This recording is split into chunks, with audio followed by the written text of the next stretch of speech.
आज गेलो मी भूमला. 7 दिवस झाले भूमला गेलोच नव्हतो. लोकांनी तिकडले फोन करून वैताग दिला. तिकडे गेलो भूमला, भूमचं काम उरकलं. नंतर आलो रोहनजवळ. रोहन पण जवळपास 2 आठवड्यातनं भेटल्यामुळे त्याला नंतर भेटून निघालो सोलापूरच्या साईडला. कारण आज आपल्याला जायचं होतं सोलापूरकडलं वर्किंग करायला.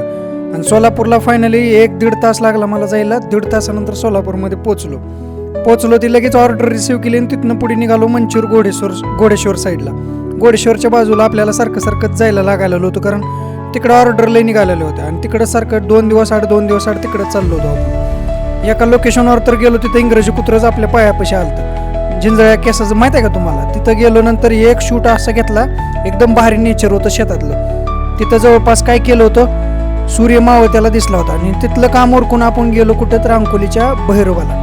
इथं लई दिवसातून मित्र पहिल्यांदा आल्यामुळं साहेबांसोबत गेलो होतो. मॅनेजर साहेब आपल्यासोबतच असल्यामुळं आम्ही दोघं पण गेलो.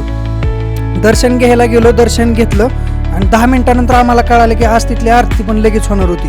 कारण आम्ही टायमिंगलाच अशा गेलो की आरती होणार होती 10 मिनिटांनी बरोबर. दर्शन एकदम समोरासमोरून झाल्यामुळे एकदम भारी वाटलं. आणि गर्दी नसल्यामुळे लगेच आम्ही दर्शन घेऊन आलो. एका जागी आलो तर आपल्याला एक जण भेटले बघा. त्यांनी आपलं प्रोडक्ट यूज केलेलं होतं, रिझल्ट सांगत होतं आपल्याला. मग त्यांच्यापाशी 10 मिनिटं आम्ही थांबलो आणि तिथनं पुढे आलो लगे रूमवर आलं की सगळ्यांना भूक लागल्यामुळे जेवण फास्टमध्ये सगळ्यांनी उरकलं.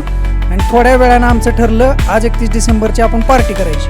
पार्टी काय करायची तर फक्त 15-15 वाली आईस्क्रीम खायची सगळ्यांनी. मग ही पार्टी ठरली. बाकी सगळ्यांचं वेगवेगळं चाललं होतं एन्जॉय 31 डिसेंबरचा. आणि आमचं चाललं एन्जॉय काय तर आम्ही आलो 15 रुपयाची आईस्क्रीम खायला. आणि आईस्क्रीम ती सगळ्यात पहिलीच आईस्क्रीम घेतली 15 रुपयाच्या चौघांना. आणि ती देणार होतं त्याचं बिल कोण तर अजित देणार होता. अजितकडून आजची पार्टी होती 31 डिसेंबरची. त्याला पण नाही म्हणत होता, पण बळच त्याच्याकडून काढून घेतली 31 डिसेंबरची पार्टी. सगळ्यांनी नंतर आईस्क्रीमचा आस्वाद घेऊन मस्त फोटोशूट वगैरे केलं रात्री 11:30 वाजता. आणि नंतर आलो आम्ही रूमवर.